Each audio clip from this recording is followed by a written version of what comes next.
The story begins on a dark, stormy night.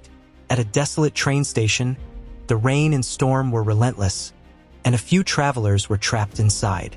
These people were waiting for the weather to clear so they could go home. Everyone had been sitting there for hours and were utterly bored.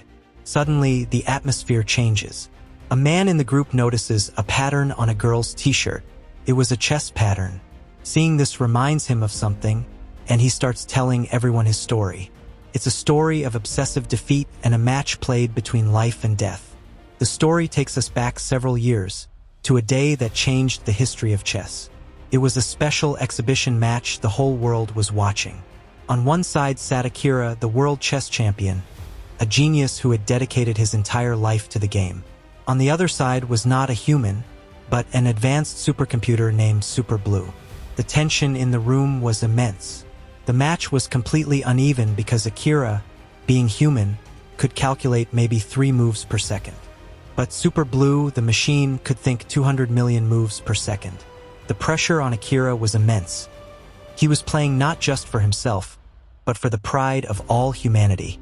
The match was long and agonizing. Akira gave it his all, but slowly, the computer began to overpower him. When Akira realized there was no way out, he conceded defeat. He extended his hand and toppled his king on the board. The audience was in shock. The host announced that, for the first time in history, a computer had defeated a human world champion. Reporters swarmed Akira. Camera lights flashed in his face. To add insult to injury, the host made a strange joke. He said, "The loss has made Akira's face look just like Super Blue's." Everyone laughed at his remark. Akira couldn't bear this humiliation. In anger and shame, he picked up his king piece and slammed it on the table so hard that it broke into 2 pieces. Now, we come to 3 years later. That brilliant champion has now disappeared. Akira is living on the streets like a homeless person. He sleeps on the cold ground and drinks all night to forget his depression, his defeat, and his pain. He had not only given up on the game, but had completely given up on life. One night, as Akira lay on the street, an expensive, shiny car stopped in front of him. 2 men in black suits got out. They didn't ask Akira any questions. They just grabbed him forcibly and threw him into the car. Akira pleaded, tried to free himself, but they didn't listen and drove away. After a while, they arrived at a huge mansion. They left Akira in a strange room with eerie, scary statues all around. Soon, an old man arrived. Though he was walking with a cane, he still seemed very powerful. Akira refused to tell him his name, but this man knew everything about Akira. He said he was looking for a legendary chess champion. Akira tried to lie. He pretended not to know what the old man was talking about. He even tried to act as if he had never played chess. But the old man was very smart. He started recounting Akira's matches. He listed his victories. He started telling why Akira is a legend. He explained how people thought no one from Japan could become a champion. But Akira proved everyone wrong. But then, he touched his raw nerve, that shameful defeat, to the computer. He said that just one loss broke Akira, and he ran away, quitting the game. Now the old man revealed his real purpose. He removed a cloth from a table, revealing a chess set underneath. Just seeing those chess pieces made Akira feel suffocated. He was so traumatized he couldn't even look at the game. The old man opened a file.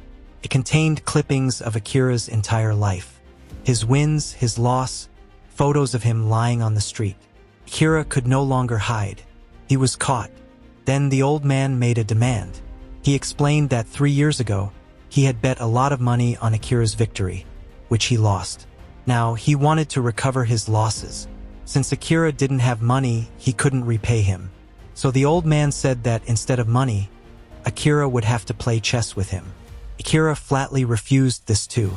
But the old man saw the fear in Akira's eyes. To provoke him, the old man picked up his white king and said, "You've already lost before the game has even begun." Hearing this, the memories of that old match flooded Akira's mind. Something broke inside him. Once again, he couldn't bear the humiliation. In anger, he said, "Put the king back," and immediately stated the correct opening move. The old man smiled. His prey had finally taken the bait. The game began. Akira wasn't ready to sit. He was pacing angrily around the room. He just kept calling out move after move, and the old man moved the pieces. But one thing was strange. Before making a move, the old man would touch an earpiece in his ear, as if taking instructions from someone else. While playing, the old man started playing with Akira's mind. He said chess is like a real war. These aren't wooden pieces. They are real soldiers who are dying and bleeding. Akira got irritated. He looked out the window and yelled, "Stop this nonsense and play!" But the old man didn't stop. He started asking Akira personal questions, like, "How does it feel to have lost everything now?" He said Akira's heart still yearns for chess, no matter how much he runs from it. Slowly, the old man's words started affecting Akira's mind. When Akira looked down at the street from the window, he started hallucinating. He didn't see ordinary people on the street. He started seeing people in black suits and white suits. The entire street turned into a giant chessboard for him. Inside, on the board, the old man had captured Akira's pawn. And at that exact moment, on the street below, a man in a black suit stabbed a man in a white suit. Akira saw real blood spreading on the shirt of his pawn. The old man said calmly, "Pawns are just soldiers in name who die for the king. No one cares about their votes." Akira got scared. He ran down to the street. There, a man was truly lying dead.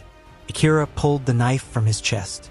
The dying man looked at Akira, smiled, and asked, "What's the next move?" And then he died.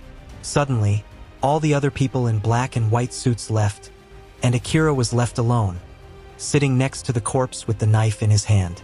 A woman passing by saw the knife in Akira's hand and screamed loudly. Akira also panicked. He threw the knife there and ran away. Sometime later, Akira reached a mental clinic. He went to meet a doctor who had known him for years. Akira's condition was bad. Since losing, he had been having terrible nightmares. At night, he felt as if giant chess pieces were crushing him. Because of this depression, his wife had also left him. Akira felt a defeated king couldn't protect his queen. This time, Akira also told the doctor about the chess murders. But the doctor thought Akira must still be drunk from alcohol and was hallucinating due to stress. The doctor said, "You're just seeing chess in everything. This isn't real." Just then, a fax machine in the doctor's cabin rang. A paper came out, on which a single line was written repeatedly, "What is the next move?" Akira started screaming in fear. The doctor tried to calm him down, saying it must be a prank. But then the doctor opened his medical book, and his mind was blown. Every page of the book was printed with just a chessboard. Another fax arrived. This time it showed that the old man's queen had captured Akira's knight. Suddenly, the doctor clutched his chest, and blood started coming from his mouth. He fell right there and died. Akira saw that the word queen was written on the doctor's coffee mug, and there was a picture of a horse on the wall. The meaning was clear. The doctor was the knight piece, and when the knight died in the game, the doctor died in real life. Akira's breath caught in his throat.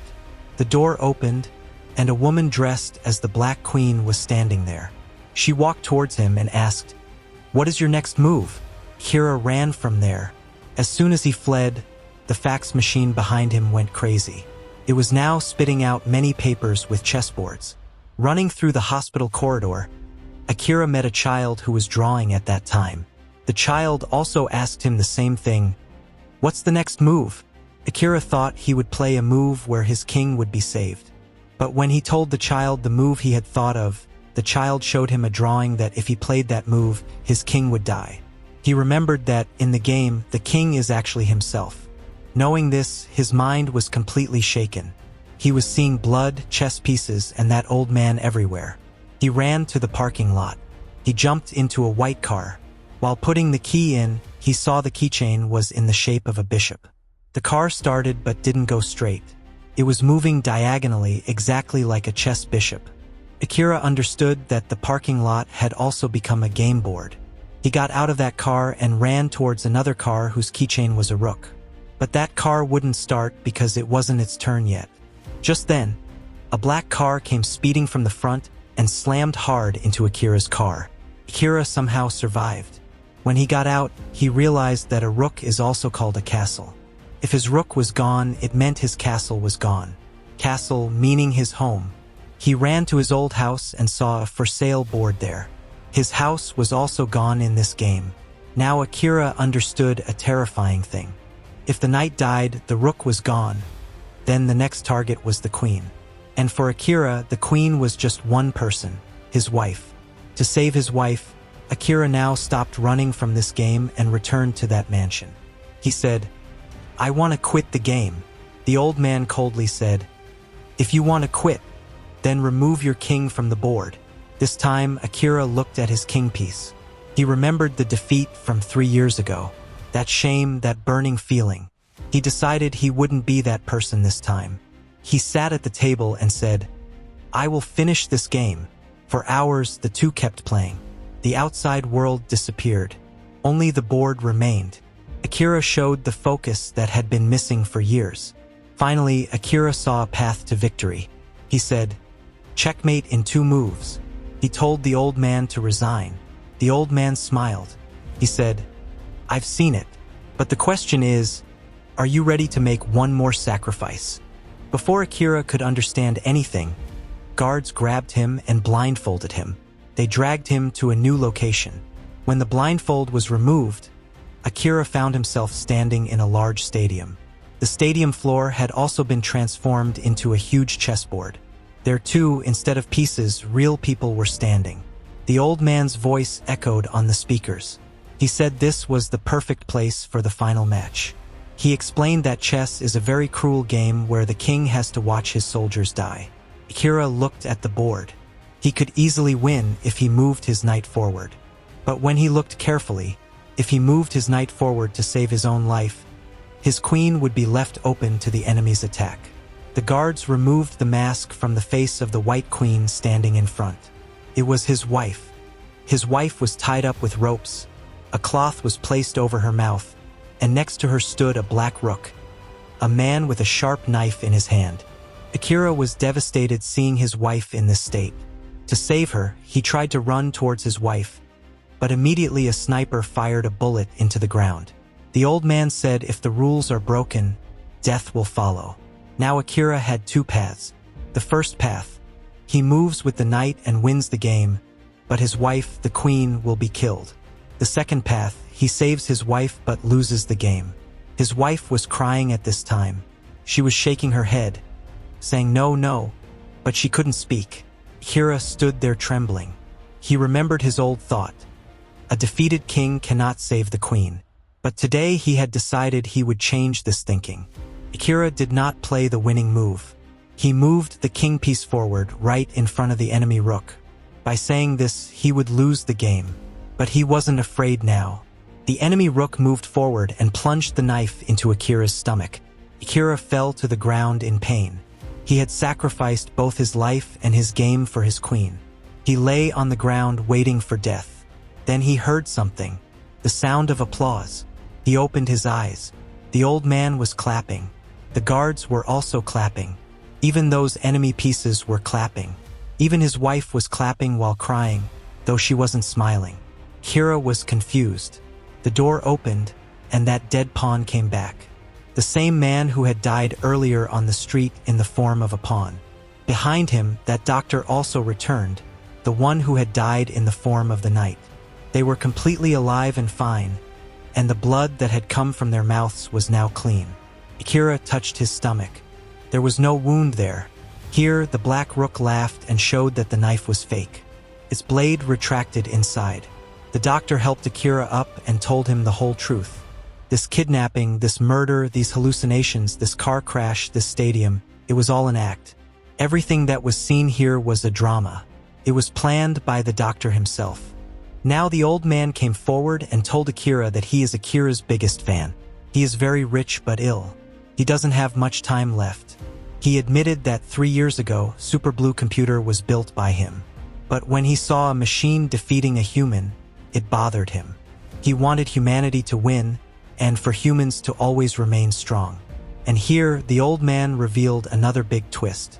He revealed that at the time in the mansion, when the old man was wearing an earpiece, he was actually cheating. He was asking for moves against Akira from Super Blue itself. Meaning the truth was that Akira wasn't playing that chess game with some old man, but with the same computer he had once lost to, the one that had ruined his life. Yes, Akira had played against his enemy again and defeated him. He had defeated Super Blue. For a moment, he became sad again. He remembered that to save his wife, he had let his king, meaning himself, be killed. And when the king dies, the game ends anyway. Had he lost to the computer once more? But then the doctor and the old man showed him the computer screen. The computer was smoking. They explained to Akira that this wasn't Akira's defeat. A computer only understands logic and calculation. It doesn't understand self-sacrifice or love. When Akira, to save the queen, sent the king into the jaws of death, this move was outside the computer's logic. The machine tried very hard to calculate, but the system overloaded and the machine crashed. The computer crashed, and thus Akira won against the computer. By saving his love, truly Akira had defeated a computer, a machine. The old man said smilingly, "A machine can never calculate the human heart." Akira had played the best move. This time, his wife came to him, hugged Akira and said, "My champion." Showing these two, the movie ends with this beautiful realization, that a human's real victory is not in the victory of the human mind, but rather, their true victory lies hidden in the courage to make a sacrifice.